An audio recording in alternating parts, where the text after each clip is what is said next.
Bonjour et bienvenue dans Clap, le podcast Ciné-Sam. Je suis en compagnie de Oli, mon invité que vous commencez à connaître. Bonjour Oli, comment vas-tu? Bonjour Sam, ça va? Merci et fort. Aujourd'hui, il fait chaud. Dans le studio, on est à 29 degrés, donc on va essayer de faire pas trop long et que ce soit le plus rafraîchissant possible. Ok.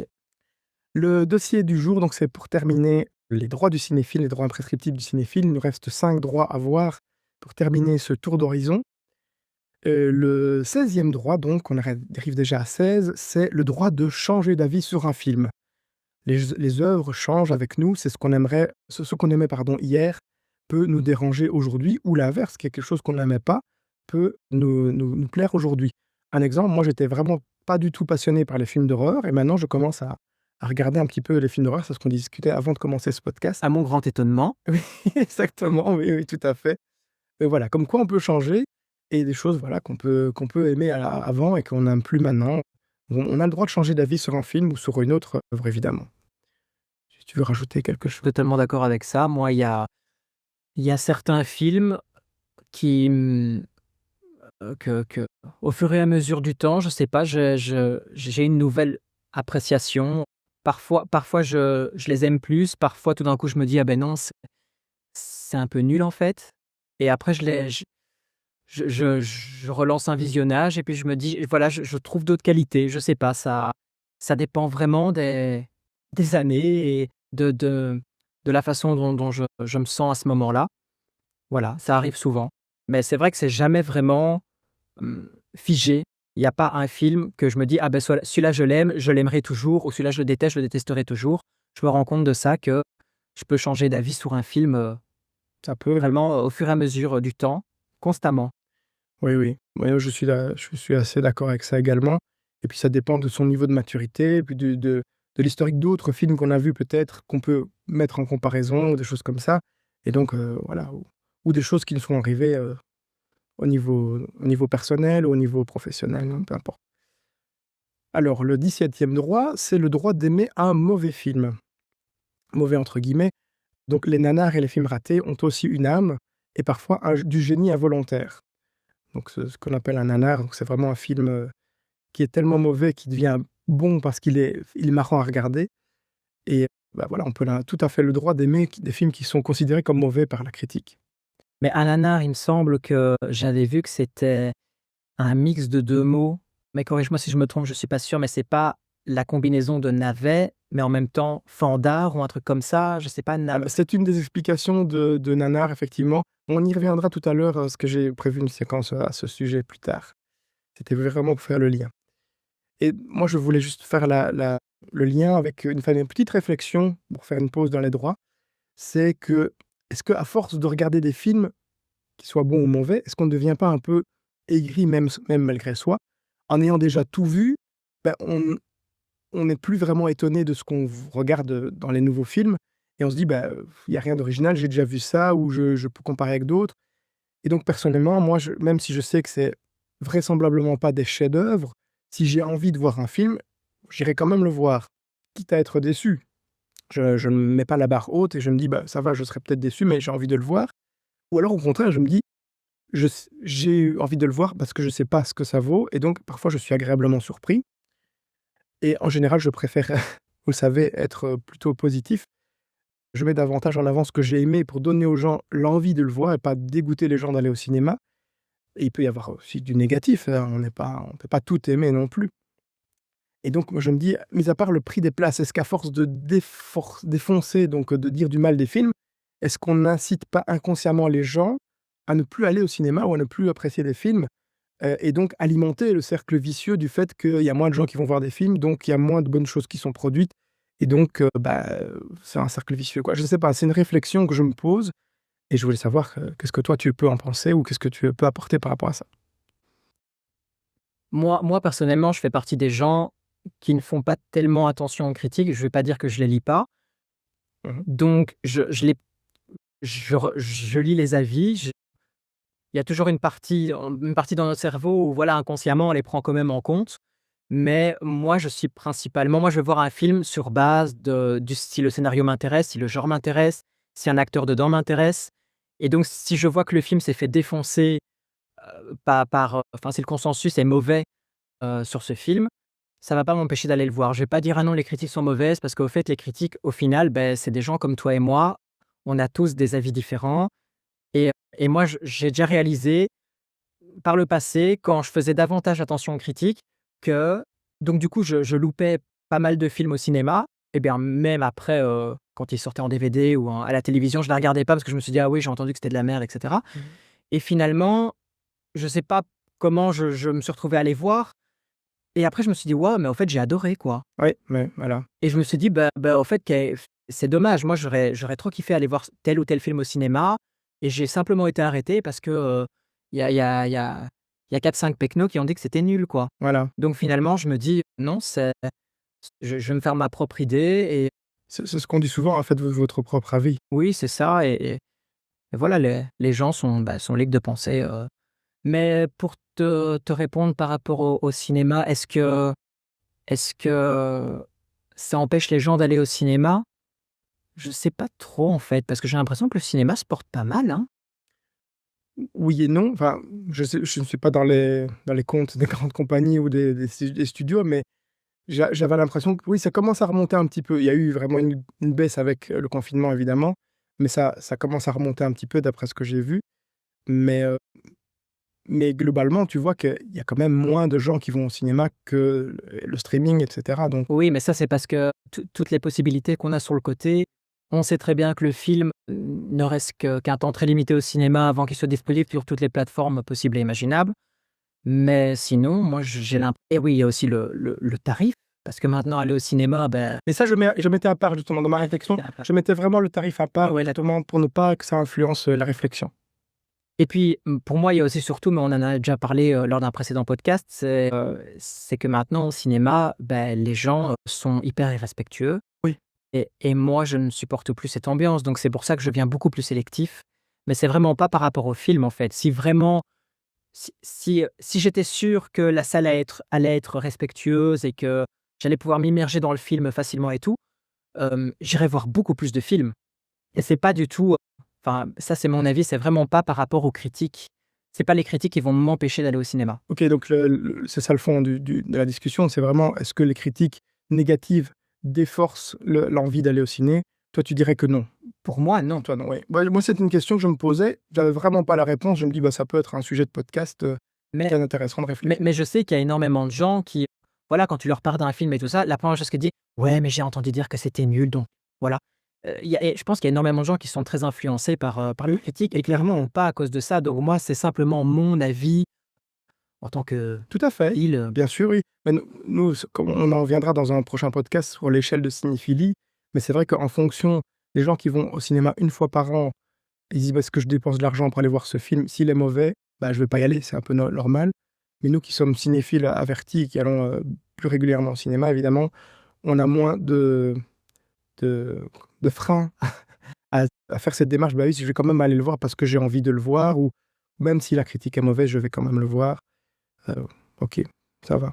Merci pour ton input. et puis je trouve que c'est intéressant aussi, enfin, juste pour toi, pour terminer là-dessus, c'est intéressant aussi de moi, quand j'entends beaucoup de mauvaises critiques, ben ça disons que ça m'intrigue Oui, et j'ai envie de savoir pourquoi le film est tellement considéré comme mauvais. ou à l'inverse, il y a des critiques qui sont très bonnes, pourquoi est-ce qu'il dit qu'il est bon et finalement il est pas si bon que ça ou Voilà, c'est ça, donc du coup, bah, ça me pousse, en fait. Alors je sais pas si leur intention quand tu as une mauvaise critique, c'est vraiment de te dire: «Non, n'y allez pas, c'est nul» et tout ça. Parce que moi, ça a l'effet inverse. Moi, j'ai encore davantage envie d'y aller. Je me dis: «Mais waouh, c'est intriguant de tout ce tout ce tapage, négatif». Hem, j'ai envie d'analyser, de voir vraiment ce qu'ils ont vu qui fait que c'est si mauvais pour eux, quoi. c'est ça, oui. OK, très bien, mais donc c'est bien, ça peut aller dans les 2 sens.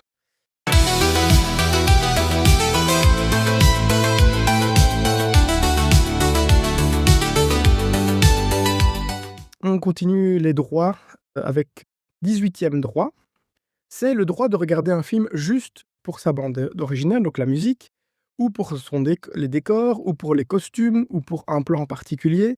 L'amour du cinéma est aussi sensoriel, donc c'est pas uniquement pour le scénario. Heu, est-ce que tu veux réagir par rapport à ça? Mmh, Disons qu'il y a pas mal de films que j'adore voir parce que j'aime beaucoup, la musique. Mais de là à regarder le film uniquement parce que, ah ben là, à ce moment-là, il y aura tel passage musical et tout et ça me transporte. Non, il faut quand même qu'un temps soit peu, le scénario me plaise et que je sois quand même, remué par autre chose que la musique, quoi. Mmh. Hem, Oui, il y a pas que ça, mais je veux dire, moi je prends l'exemple, pour les Parce qu'alors je vais regarder tous les films, qui sont, dont la musique est de Hans Zimmer, quoi. oui, oui, non, tu as raison, je comprends, cet aspect effectivement, tu as tout à fait raison. Mais j'imagine plus pour les quand j'étais plus jeune, avec les dessins animés Disney, il y avait souvent des passages que j'aimais bien revoir en tant qu'enfant. Je dis: «Ah oui, ça j'aime bien ce passage-là où il y a telle scène qui se passe avec telle musique» et c'est des musiques qu'on avait en cassette, audio à l'époque et qu'on écoutait en boucle et donc on aimait bien de revoir ce passage parce que voilà, c'est le côté rassurant parce qu'on sait que ça va se passer comme ça ou parce que ça va être, une musique qui nous plaît plus, enfin voilà. C'est cet exemple. Et genre Le Roi Lion, Hakuna Matata. Ça peut Le premier qui me vient, c'était Merlin l'Enchanteur. J'ai regardé Merlin l'Enchanteur je ne sais pas combien de fois et d'ailleurs je suis déçu qu'il y aura pas l'adaptation, live action. Voilà, c'était pour l'instant, elle est en pause, mais bon, voilà. Parce que pour Réponse, il l'avait annulé et là maintenant c'est repris donc ça cinéma. J'espère qu'ils vont le refaire. Mais je suis curieux pour Merlin l'Enchanteur, juste 2 minutes. Oui, vas-y. Quel est le passage en fait qui t'a tellement, C'est les passages où Merlin fait de la magie donc quand il met tous les objets, qu'il range tous les objets dans son sac. tant empilé comme ça, non? Ouais. Mmh. Ouais, c'est drôle ça. Pockety Wakety Wak. Voilà, c'est une chanson qui m'a Ouais, parce que justement moi, c'est un des Disney que j'ai beaucoup vu, mais que j'aime le moins. Tu sais, c'est la période 60-70 où ils avaient un autre type d'animation, tu sais, c'est un peu genre les 101 Dalmatiens, Robin des Bois. Parce que, si je me souviens bien, ils avaient fait La Belle au bois dormant en 59, si je me souviens bien? Si je me souviens bien, je j'y étais pas, mais je m'étais oui, ouais, tu es bon dans les dates donc. et et le film a une animation magnifique, mais ça a fait un gros bide au cinéma. Et donc du coup, ça a vraiment, ça a mis un gros frein à Disney pour les futurs, dessins animés. Donc du coup, ils ont été obligés de revoir leur budget à la baisse et donc du coup adapter leur animation qui était moins chère et c'est pour ça que dans les années 60 et 70, il y a eu Merlin l'Enchanteur, Robin des Bois, les 101 Dalmatiens qui ont tous les 3 une adaptation, une animation très différente et à laquelle j'adhère moins donc Mmh. voilà. Par exemple, les 101 Dalmatiens, je préfère la live action, quoi. Ah oui, La il y en a eu plusieurs. Celle avec Glenn Close. Avec la même chose, oui. Enfin, il y a Non, non. 96. Ah oui, c'est 96, oui. Oui, il y a eu les plus récents, il y a eu Cruella aussi avec Oui, mais Cruella, c'est c'était un peu pas par il évidence. Apparemment, la 101 Dalmatiens, il y a même pas de y Dalmatien. a pas de dalmatien, non, effectivement. Mais voilà. Mais c'est drôle parce que, ouais, non, Merlin l'Enchanteur, je suis pas, Bon, des années que j'ai pas revu. on est parti de la bande originale. Oui, ça fait longtemps que je n'ai pas vu non plus aussi, mais voilà, c'est le premier qui m'est venu comme ça avec en pensant en bande originale, c'est ça qui m'est venu. Il y en avait d'autres évidemment, oui, Le Roi Lion, la bande originale du Roi Lion était Mais il y a pas beaucoup de bandes originales, enfin, il y a pas beaucoup de musique dans Merlin l'Enchanteur. Est-ce qu'il chante? non, c'est vrai qu'il y a pas beaucoup de chansons. Bah si, un petit peu, mais c'était pas aussi marqué Ouais, c'est ça. qu'après. C'est juste un espèce de sortilège qui lance comme ça, mais c'est pas une chanson. Si, si, c'est une chanson. Si, si, il chante, il chante, il chante, il chante. Bah, il chante, mais il y a des dialogues aussi, hein, donc c'est un peu, mixé. Ah bon, moi, c'est vraiment un vieux souvenir et on fera peut-être un épisode spécial Disney à l'occasion, mais il y a encore tellement de choses à dire. Ça me fait penser, tu disais qu'il y avait moins d'audience, ouais, enfin, que le film a fait un bide et ça m'a fait penser à Taram et le chaudron magique que je sais pas si tu l'as vu? La Belle au bois dormant a fait un bide. Ah pardon. Merlin l'Enchanteur, je ne sais pas si ça a fonctionné ou pas. J'avoue que j'ai pas été regarder ça. Je peux vérifier, hein, pendant que tu Taram, je sais que ça a été fort critiqué. Je pense que ça a connu une deuxième vie en cassette vidéo et par la suite, c'est devenu un peu plus culte et tout, mais je crois qu'à l'époque, c'était considéré comme très, très dark. C'était l'âge noir de Disney, enfin C'est ça. les années noires de Disney, Ouais. effectivement. Et c'est effrayant. Moi, je me souviens, Oui, oui, oui, moi je me rappelle pas, j'avais peur. ma mère, elle m'avait acheté la cassette vidéo, mais qui est sortie mais hyper tard, genre en 98 ou 99. Il n'y avait pas eu de cassette avant, je crois, alors que le film date de 85. Et je l'ai regardé et je me suis dit: «Waouh!» mais à un moment donné, il se retrouve avec il y a des morts vivants, il y a des squelettes. Je me suis dit: «Waouh, ben, Oui, ils ont pas été de main morte», c'était c'est le cas de le dire, oui, hem, exactement. avec le côté, effrayant, quoi. Oui, oui, ils étaient vraiment dans une mais je pense qu'ils voulaient essayer quelque chose de nouveau. Vraiment un Disney En horreur. C'est un Disney horreur, oui, ils voulaient vraiment changer de genre et s'écarter de la princesse classique. Je vois ici dans le box-office pour Merlin l'Enchanteur de 1963, il a fait 22 200 000 $, soit 740 de budget, donc 740 de rentabilité. Donc il était bien rentable. Que ça fon Oui, oui, ça a bien fonctionné. Oui, 740 c'est rentable. Oui. Mais depuis lors, parce qu'il y a eu des Disney, il y a toujours des ressorties tous les 4, 5 et 6 ans, J'ai pas lu. ou bien alors vraiment à la sortie initiale? Parce que c'est ça qui est important. Alors attends, je regarde un peu les références ou sur quoi ils se basent là-dessus. Donc, la rentabilité a été obtenue en divisant le score mondial par son budget et en multipliant le résultat par 345, donc nombre de jours, j'imagine. Au-dessus, seulement au-dessus de 7658 le film peut être déclaré rentable. Donc en fait, il n'était pas rentable à ce niveau. C'est bizarre comme calcul. Enfin, je pense qu'on fera. Ce ChatGPT, ça peut Oui, demander si Merlin l'Enchanteur a été rentable aux États-Unis lors de sa sortie initiale. ouais, je peux le Mais bon, on fera, tu raison, on fera prendre un numéro ciné. rentable ou pas. Et là, les amis, ça va durer 3 heures. Oui, donc alors, le dessin animé, donc l'IA dit que le dessin animé classique Merlin l'Enchanteur des studios Disney est considéré comme une œuvre rentable. S'il a bénéficié de coûts de production réduits en raison du choix de l'animation, il a généré d'excellentes recettes au box-office, devenant très rentable sur le long terme, comme tu disais, via ses multiples rééditions et produits dérivés. Donc voilà, c'est vraiment la longévité,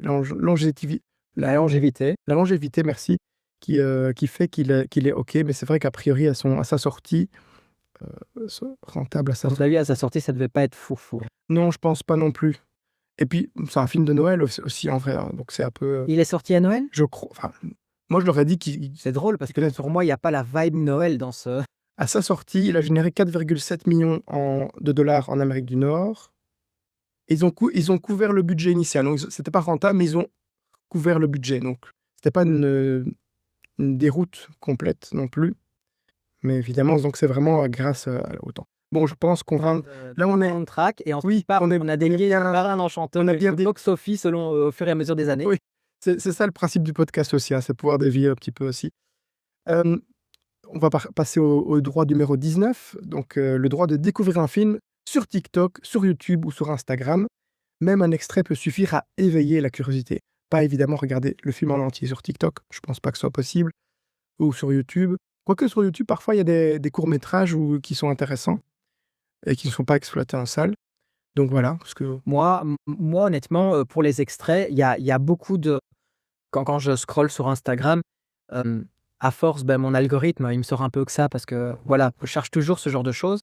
Bah, il y a pas mal d'extraits qui m'apparaissent et ensuite après je regarde dans les commentaires parce qu'il y a toujours quelqu'un qui dit: «What's movie name?» nin nin nin et ça m'intéresse aussi et donc il m'est arrivé d'aller sur Amazon, mais vraiment dans les minutes qui ont suivi parce que je me dis: «Ah, ben ça, c'est un film que je veux voir». Donc j'ai acheté un Blu-ray sur base d'un extrait que j'ai vu sur Instagram. oui, donc comme quoi. Donc pour moi, c'est un grand oui. Par contre, regarder tout un film sur YouTube ou sur Insta ou que sais-je, parce que voilà, il y a des films qui sont mis en ligne comme ça, sur un téléphone ou ça, non, ça je peux pas. Non, moi je ne saurais pas non plus regarder sur petit écran un film. Mais en fait, je regarde souvent YouTube sur mon grand écran sur la télévision. Et c'est vrai que, comme tu disais aussi, moi, mon fil YouTube, algorithme, il y a beaucoup de bandes annonces de films et donc c'est comme ça que ça éveille ma curiosité. Je dis: «Ah tiens, ce film-là, qu'est-ce que c'est?» Je vois la vignette, je vois le titre, je dis: «Ah, c'est intriguant». J'en ai encore regardé 2 hier, je me dis: «Ah ça, je la mettrai peut-être dans ma liste» mais parfois ça sort pas en Belgique, donc ça sort qu'en France, donc faut attendre un petit peu pour les avoir en disponibilité par des moyens légaux, bien entendu. Passons au droit numéro 20, si ça te va. Le droit de faire ses propres listes, ses propres tops, ses propres classements ou ses propres défis. Le cinéma, c'est aussi un jeu personnel, une collection, une aventure intime. Une collection, toi, tu en connais quelque chose avec la collection de Blu-ray. On y reviendra. Voilà, on peut faire ses propres tops, ses propres listes. Qu'est-ce que tu veux dire exactement par ses propres Mais tops? par exemple, sur Cinesam, c'est un peu ce que je fais. Moi, je classe les films avec des cotes. Je mets chaque fois une cote sur 10 à chaque film. Maintenant, le but, c'est d'avoir le plus possible, mais je n'ai que seulement 1900 films à peu près. Donc, Oui, voilà, mais donc voilà, ce sont tes opinions. C'est mes opinions. Tu considères tes, C'est ce que j'ai vu. tes bons films et tes mauvais films, quoi. Oui. Tes tops et tes flops, quoi. Oui, tout à fait. Bah oui, écoute, voilà, je pense que tout le monde fait ça, hein. Mais tout le monde le fait, voilà. Mais on peut le faire de façon comme on le souhaite, en fait. Je crois que c'est ça l'esprit du droit, c'est de dire oui, moi je mets juste tes cotes sur oui, Allociné, ou je vais sur Sens Critique, ou sur Letterboxd, ou des choses comme ça. Moi, je fais tout. Mhm.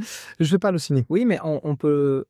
Enfin, moi, je trouve qu'on devrait totalement le faire et sans se sentir jugé, tu sais, parce qu'il y a. Je sais pas si tu es déjà tombé devant des gens où justement, voilà, il y a. Eux n'ont pas aimé un film ou bien. Et en fait, du coup, toi, tu as bien aimé, ou bien. Ou l'inverse, hein, justement, eux. Et, et puis finalement, tu n'oses pas trop leur dire ton avis parce que tu sens que ils vont te juger, ils vont dire: «Ah putain, ok, t'es ce genre, t'es le genre qui aime ça, quoi.» Enfin, Oui, il y a le jugement des autres par rapport à ce que tu aimes ou ce que tu n'aimes pas. Pour moi, ça, c'est une déviation. Tu as fait le droit d'aimer. On en a déjà parlé dans un autre droit. Tu as le droit d'aimer des choses que les autres n'aiment pas, et les autres ont le droit d'aimer des choses que toi, tu n'aimes pas. C'est tout à fait correct. Mais il faut pas juger. mais exactement. Mais ça je trouve. Bon, maintenant, je passe au-dessus de ça, mais c'est vrai qu'il y a. Maintenant, je me fais même un plaisir parfois quand je vois des gens qui disent: «Ah, mais non, j'ai vu ça, c'est de la merde» et tout ça, même parfois quand je suis d'accord avec eux. Mais quand je vois la façon, parce que j'en ai déjà vu d'autres devant moi qui rabaissaient quelqu'un parce qu'ils n'étaient pas d'accord avec leurs avis. Et même si j'étais pas, si j'étais d'accord avec eux, j'aimais pas leur façon condescendante de le traiter. C'est la façon. Et donc, du coup, moi, j'ai dit: «Ah ben non, ben moi, je suis d'accord avec lui. Moi, j'ai trouvé ce film comme ci, comme ça et tout ça», juste vraiment pour en remettre une couche, pour les emmerder, en fait, parce que ça me révolte. Oui, mais c'est ça, hein, il y a un certain respect, on en a déjà parlé également. Ouais. Voilà, ce qui clôture donc les 20 droits imprescriptibles du cinéphile. Vous retrouverez sur le site Cinesam, dans la partie podcast, dans la page podcast, vous retrouverez une infographie avec les 20 droits qui sont présentés de façon un petit peu interactive.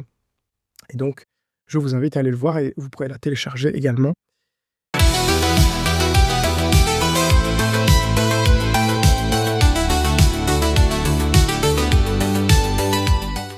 En quatrième séquence de ce podcast, je vous propose d'inaugurer le petit dictionnaire du cinéma. Nous avons parlé tout à l'heure des nanars. Et en fait, justement, dans le petit dictionnaire du cinéma, c'est l'occasion de revenir sur un terme en rapport avec le cinéma qui n'est pas toujours bien compris, qui est peut-être connu, mais peut-être un peu flou. Et personnellement, moi, il y a des termes que j'ai découverts au fur et à mesure de ma cinéphilie. Et donc, je me dis: «Ah tiens, ça veut dire quoi exactement?» Je me suis renseigné, j'ai été chercher un petit peu.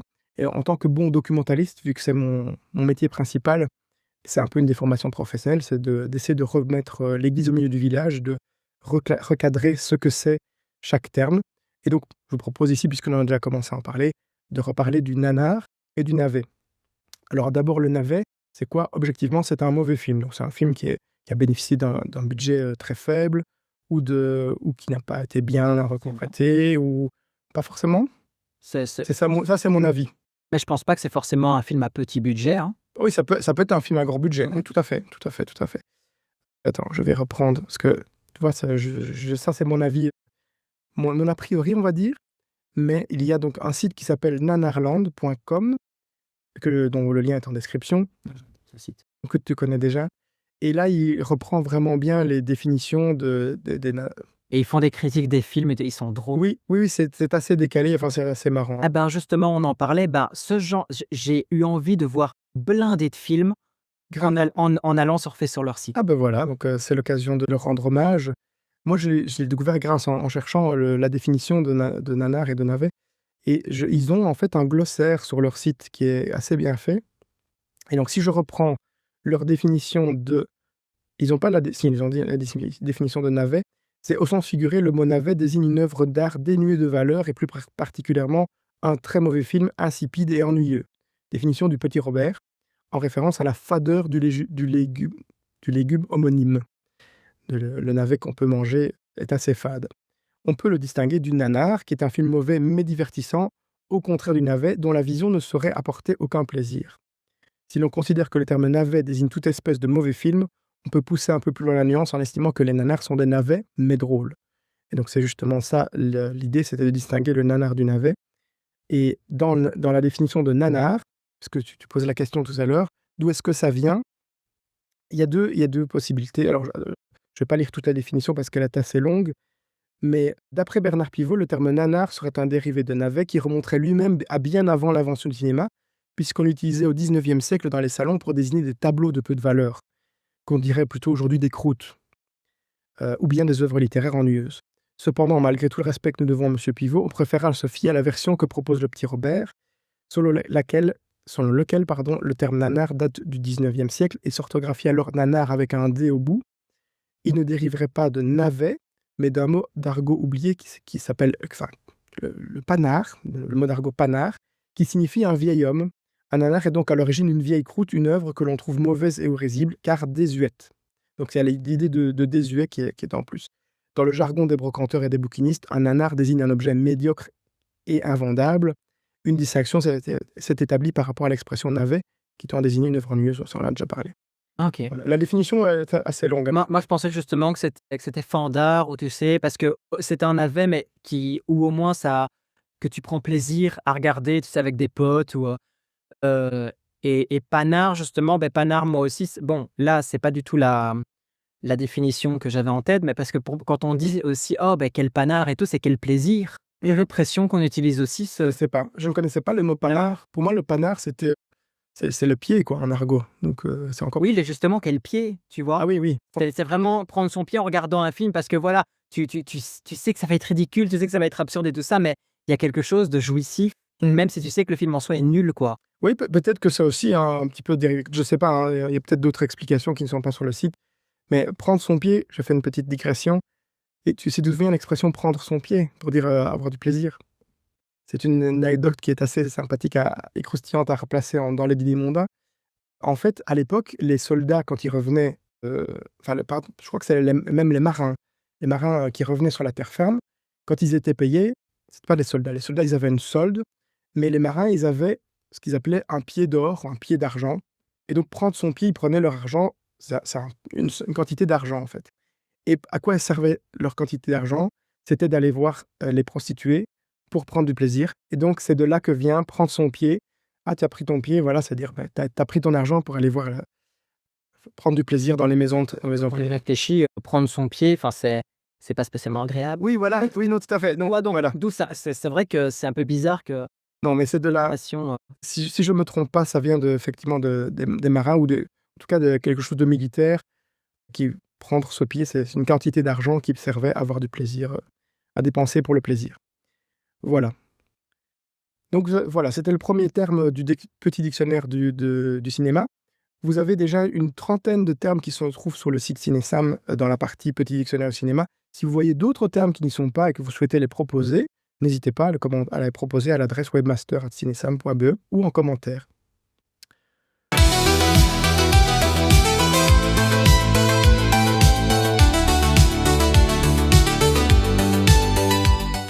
Pour cette dernière partie, nous avons comme pour habitude de faire un petit jeu. Et cette fois-ci, je propose le jeu James Dean, qui est un jeu qui est proposé par Ozak, que vous trouverez au lien en description. Et c'est un jeu qui est assez amusant, où on pitche mal un film pour essayer de faire deviner de quoi il s'agit. Exemple, c'est l'histoire d'un cow-boy qui tente d'assassiner un astronaute pour l'amour d'un enfant. À ton avis, Oli? Attends, répète. Donc, c'est l'histoire d'un cow-boy qui tente d'assassiner un astronaute pour l'amour d'un enfant.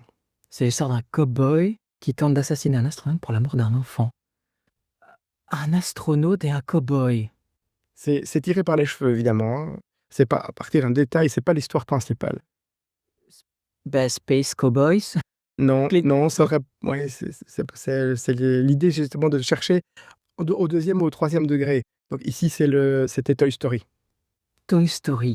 Voilà. OK. Puisque donc il y a Woody qui est le cow-boy et qui tente d'assassiner, entre guillemets, c'est un peu fort évidemment, mais c'est pour l'exemple, un astronaute qui est Buzz l'éclair pour l'amour d'un enfant qui est Andy. Un autre exemple, ça c'est une autre catégorie de James Dean, c'est deviner le titre du film par analogie, de nouveau au 2e ou au 3e degré. Exemple, le bouillon de volaille, pas le boulon de volaille, le bouillon de volaille. Oh là là, mais je vais être à la ramasse avec ce jeu, hein. Le bouillon de Peut-être volaille. moi aussi, sûrement. Bouillon de volaille. Et donc, il faut trouver le titre d'un film sur base de ça. Oui, Parfois, ça peut être le contraire, parfois, ça peut être un synonyme, parfois, ça peut être par analogie. Je sais pas moi, volaille, chicken, run. Ça aurait pu être chicken run, hein, enfin, ça aurait été dans cet esprit-là, mais il faut encore chercher un peu plus loin. Ici, c'était la soupe aux choux. Ok. Voilà. Donc, c'est un exemple. Ici, on a des points qui sont notés sur les cartes et c'est le premier qui arrive à 10 points qui remporte la partie. La règle du jeu dit que c'est, alors je vais la lire pour le plaisir des auditeurs. Le joueur qui n'a jamais pleuré devant Titanic commence et endosse le rôle du James Dean. Nous avons tous les deux pleuré devant Titanic. Et donc, si nous avons tous les deux tous pleuré devant Titanic, le joueur qui a le plus petit prénom commence. Comme Olivier est plus long que Samuel, c'est moi qui vais commencer. Et donc là, je choisis soit une catégorie, c'est l'histoire d'un mec, donc ça c'est le pitch du film, ou alors après 3 pintes, et là c'est le retrouver le film par analogie. Je vais choisir c'est l'histoire d'un mec. Sur la carte, c'est une carte à 1 point. Ah oui, j'ai oublié de le préciser, il y a 30 secondes pour retrouver la réponse. Aller plus vite que ça, hein, parce que... Oui, bah, à mon avis, tu iras plus vite que ça. Alors, il faut choisir un des 4, mais je ne sais pas si je peux lire les 4 dans le premier, ça ne précise pas dans la règle. Je prends le premier, hein. C'est l'histoire d'un vieil homme veuf qui réalise un exploit, faire décoller sa maison avec de l'hélium. Ah, là-haut. Oui, c'est facile. Je vais juste en dire un deuxième pour le plaisir. C'est l'histoire d'un père à la recherche de son fils disparu dans les profondeurs du monde. On reste dans les Pixar, hein. Ah, dans les profondeurs du monde. D'un père à la recherche de son fils. Oui. Moi, je l'avais avant de regarder la réponse. Oh merde. Après, tu vas me dire et je vais faire ah, mais oui. De toute façon, tu as le point, hein, tu as le point. Non, dis-moi. C'est Nemo. Ah, oui. Bah, et t'aurais dit dans les profondeurs de l'océan, je l'ai trouvé, tu vois. Mais ils ont mis une du monde, hein. Moi, je l'ai. Bah oui, je sais, mais bon, voilà, c'est juste pour compliquer le truc, quoi. Et le dernier, c'est l'histoire de la vie monotone d'une serveuse un peu voyeuse à Montmartre. Ça est moyen. Tu es une serveuse un peu voyeuse à Montmartre. Film français. Si je ne me trompe pas, le réalisateur, c'est Jean-Pierre Jeunet. Non, c'est peut-être pas, je sais pas, peut-être pas lui. Je sais pas, Delicatessen. C'est Jean-Pierre Jeunet? Je ne suis pas sûr, attends, je vais vérifier. C'est pas marqué sur la carte. Pas. Ah, c'est pas Amélie Poulain? Voilà. Oui, Amélie. Mais de toute façon, ils disent que c'est une question. Moi, j'ai lu les 4 pour le plaisir, mais on peut faire. Oui, bah heureusement que tu m'as lu la première pour me donner le point, hein, parce que le reste. Bon, Ouais, quoi. pas obligé. Je t'en prie, à ton tour de choisir Alors, une catégorie. je vais prendre après 3 pintes. Oui, vas-y. Donc. Donc là, c'est trouver le titre. J'essaye de. Pour faire les 4, hein, si j'en ai un seul. Ok, d'accord. Bah, je vais t'en dire un et puis ensuite après, j'en lirai d'autres. Alors, caisse blanche. Black Box. C'est Black quelque chose, mais. Qu'est-ce. Francis Le. Noir. Ah, Boîte Noire, bah oui, Boîte Noire. Bah, chaque fois. Très bon film, très bon film. Que je n'ai pas vu, mais Non. bon, Pierre Ninet et moi, hein, on n'est pas copains. Je le connais pas, hein, mais c'est juste que c'est pas mon acteur fétiche. Mais l'histoire est vraiment très intéressante. Très bien. C'est un bon thriller. Ok. Oui. Bah, je devrais peut-être. Parce que c'est vrai que le scénario m'intrigue quand même. Le scénario est vraiment bien. Alors, bah, je vais juste pour le fun t'en dire d'autres. Vas-y. Les affreux. Ah oui, les beaux gosses. Non. Non, presque. Donc c'est le guide le contraire, le beau. C'est l'inverse. Les beaux, mais je sais pas s'il y a un film qui s'appelle Les Beaux. Les belles. Parle comme ça. Un truc comme ça. Les mignons. Oui. Ah oui, des affreux les mignons. Ok, j'aurais pas. Oui, ok. Pour moi, c'est pas tout à fait Anthony, mais bon. Non. Ben non. Bah, mignon, moche, affreux. Moi, je suis méchant, oui, d'accord, mais tu gardes la carte que j'ai gagnée ou je l'ai pas gagnée? Ah, oui. Maman, c'est. Tiens. Donc ça valait 1 point. Donc c'est 1 partout. À mon tour, bah, je vais prendre 3 pintes aussi, hein, pour varier les plaisirs. Bon, je vais pas poser celui-là parce que c'est facile. C'est pour le lien avec la précédente. La mort médiocre d'Anaïs Cheval. C'est marrant. C'est vraiment le contraire de chaque mot. Donc la mort, La vie. pas tout à fait, mais la mort médiocre, c'est la serveuse à Montmartre. Le fabuleux destin d'Amélie. Voilà, c'est ça. Alors il y a BTS Sud. Ça, c'est le contraire aussi. Bac Nord. Oui. Le volcan a des oreilles. Facile aussi. Les, La Aja, oui. colline à des yeux. Oui. Et les tata-mitrailleuses. Les tata-mitrailleuses. Film plus ancien en noir et blanc. Les... Audiard. Ça, je sais pas. Ah, tu connais pas? Si, je connais Audiard, mais ça, honnêtement, oui, c'est une honte. Façon puzzle. Non. Les tontons flingueurs. Oh, merde. Mais tu l'as quand même, hein. C'était 37 enfants aussi. Si on a au moins un sur les 4, c'est bon. Hein. Ok, allez, à moi. C'était Ok. l'histoire d'un mec. Histoire d'un mec, allons-y. Donc, 2 pour toi, 1 pour moi. Ça va, ils sont assez faciles.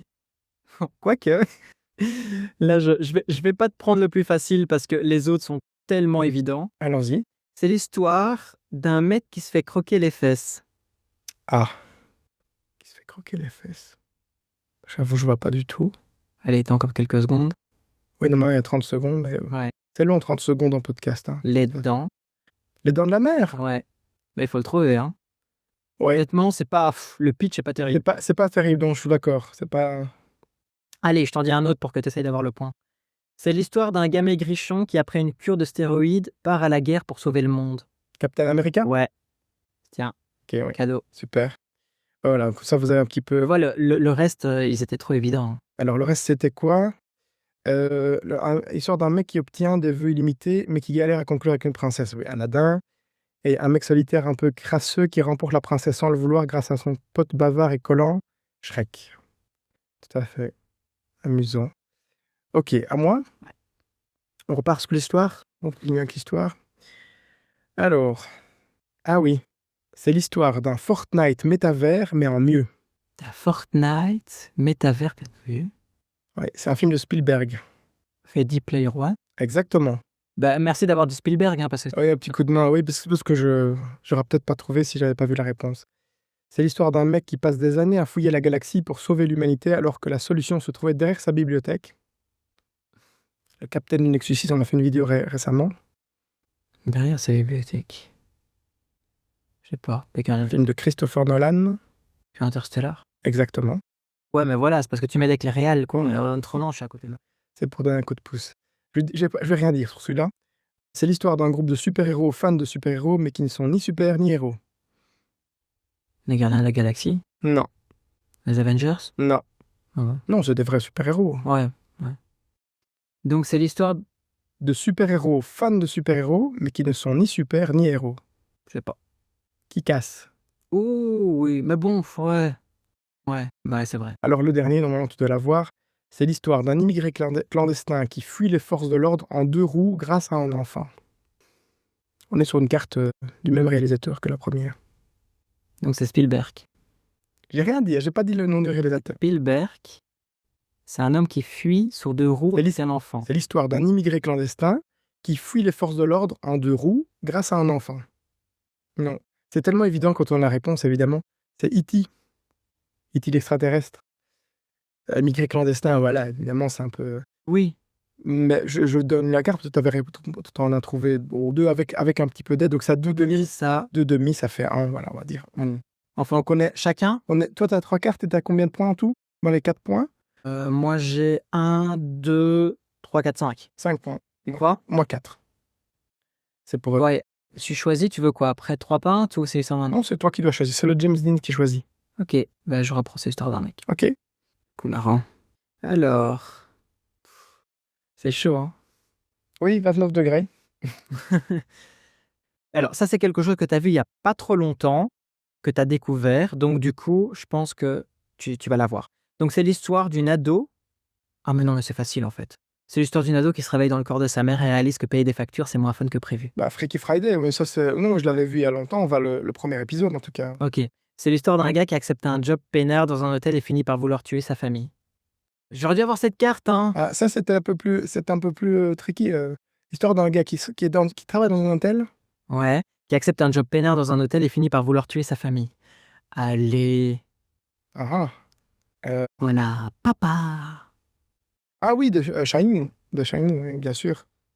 Je sais parce que j'étais dans Hôtel Transylvania, j'étais dans Grand Budapest Hotel, donc j'étais pas du tout au bon endroit, non, effectivement. Ok, bah super. Après 3 pintes. Ouais. Je l'ai fait dans l'ordre. Hein. La dernière nuit du début de la mort, la dernière nuit du début de ta mort. Le premier jour du reste de ta vie. Bah, exactement. Les grands sopalins. Les petits mouchoirs. Oui, tout à fait. Nos nuits tristes.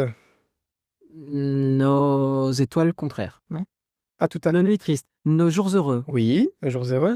Et le tiret bleu. Le tiret bleu. La ligne verte. Exactement. Bah là, ça vaut qu'un point, mais tu as largement mérité. Ça compense les aides que je t'ai données tout à l'heure. Ouais. Allez, encore. Allez, après 3 pintes. Donc, tu as 6 points et moi 7. Toi, belle et gentil. Moi, moche et méchant. Oui. L'accord des chiens. L'accord des chiens. C'est pas entre chiens et... Il est tricky. Hein. Oui. Donc, c'est le désaccord de... Enfin, ou Pas forcément. La mésentente des chats. Il y a une autre façon. Il y a les chats. Non. Ah, il y a pas les chats, ok. Des chiens. Le désaccord des chiens. Ce n'est pas le contraire. Ah, donc c'est dans le même sens, ok. Dans le même sens. Le... Film français. Christopher Gans. Je crois que j'ai pas vu. Je connais pas. Non. Même si je connais pas, même si j'ai pas vu, je connais, mais... Le pacte. Le pacte des loups? Ouais. Ouais, je n'ai pas vu. Je connais de nom, mais j'ai pas vu. La moche dans la jungle éveillée. La Belle au bois dormant, bien sûr.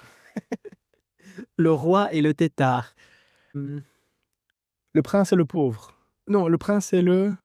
Attends, le roi et le tétard. Le prince et la grenouille. La princesse et la grenouille. La princesse et la grenouille, voilà, j'y suis. C'est pour tourner son cerveau dans un certain sens. J'ai donc 8 points. Et toi 7, si je comprends. Donc on est à Compte. 1, 2, 3, 4, 5, 6. 6 points. Tu vas te rattraper. C'est une question à 3 points. Je ne dis pas, je ne fais pas d'indice. Hein. Je te pose les 4. Si tu te mets sur les 4, c'est bon. C'est l'histoire d'un beau parleur à la jambe de bois. Beau parleur à la jambe. Pas évident. Ce beau parleur ne donne pas grand-chose. Moi, je dirais plutôt c'est l'histoire d'un menteur à la jambe de bois. Qu'une idée. Pinocchio. Oh. Oui, mais donc du coup, nous on cherche un handicapé, tu vois, et on se dit, et là il est entièrement en bois. Oui, c'est le principe. Hein. C'est le principe.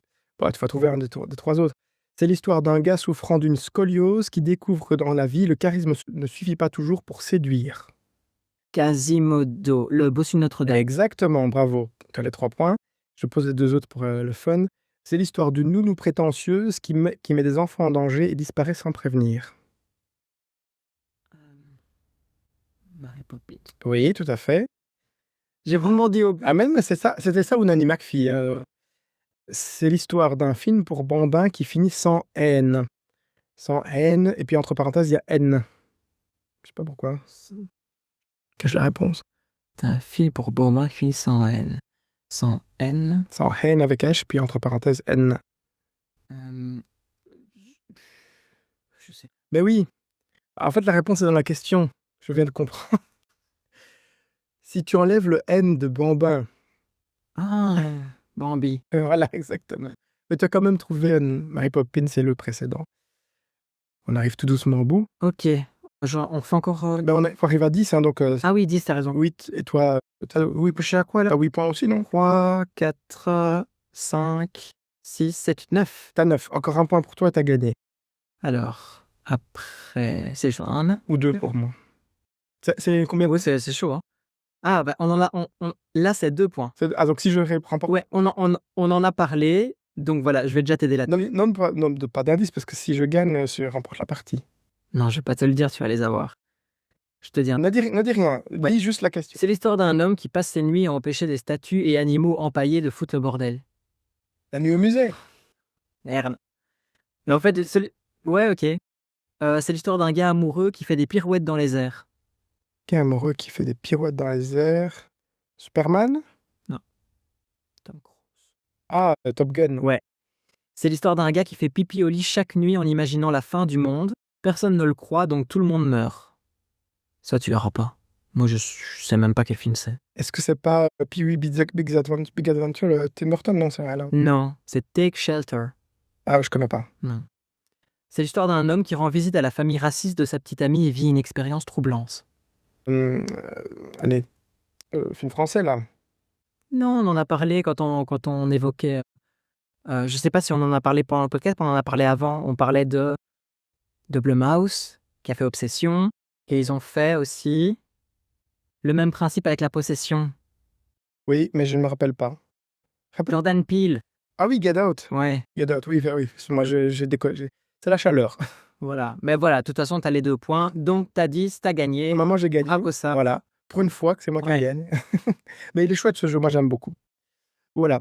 C'est la fin de ce podcast Ciné Sam Clap. Merci à tous pour votre écoute. Si vous avez des commentaires, n'hésitez pas à les donner dans l'espace commentaire. Merci Oli pour ta présence et à bientôt pour un prochain. On se retrouve au prochain clap. À bientôt.